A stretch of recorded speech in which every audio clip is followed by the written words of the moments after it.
అని బెదిరిస్తున్నాడు. వినలేదనుకో, మేము వేస్తామా, మాకు సీనియారిటీ ఉందంటే వెంటనే ఏం చేస్తున్నారు, వాళ్ళకి సర్టిఫికెట్ ఇస్తలేరు. వాళ్ళు సైట్ విజిట్ చేసినట్టు కూడా సర్టిఫికెట్ ఇవ్వట్లేదు. తద్వారా వాళ్ళు పార్టిసిపేట్ చేయకుండానే ఎగరగొడతా ఉన్నారు. ఇది జరుగుతూ ఉంది సింగరేణిలో. ఇప్పుడు నైనీ కోల్ బ్లాక్ ఏదైతే నిన్న బట్టి విక్రమార్క గారు రద్దు చేశారో, ఆ రద్దు వెనుక ఉన్నది కూడా వాటాల పంచాయతీ మీకు తెలుసు. అట్లాగే ఈరోజు సింగరేణిలో జరుగుతున్నది కూడా అచ్చంగా ఇదే ఆధారంగా ఇదే పద్ధతుల్లో ఏం జరిగింది అంటే, ఇప్పుడు నేను చదివి వినిపిస్తాను, మీరు వినండి. ఇది కొత్తగా ప్రారంభమైంది కాదు. రేవంత్ రెడ్డి గారి గవర్నమెంట్ రాగానే కాంగ్రెస్ గవర్నమెంట్ రాగానే ఈ దోపిడీ స్టార్ట్ అయింది. ఎప్పుడు స్టార్ట్ అయింది?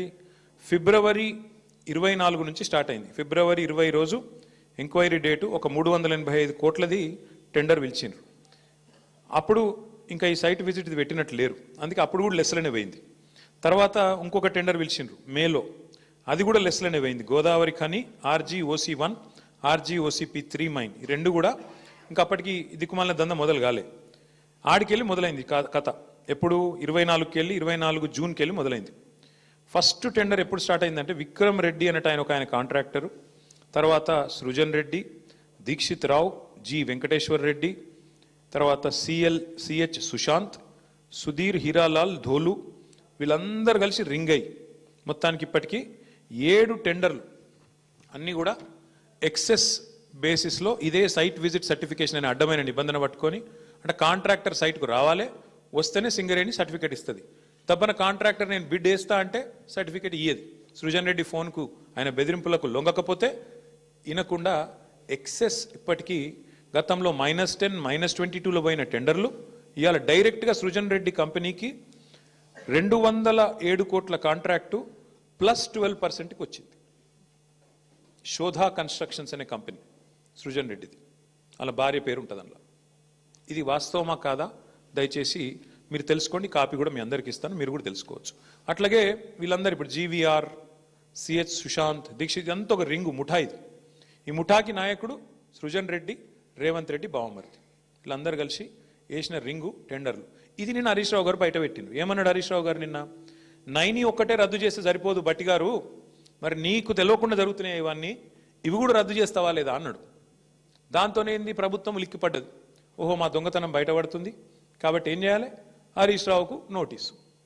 నేను సాయంత్రం నోటీసు, పొద్దున ఎంక్వైరీ. ఇది మొదటిసారి కాదు.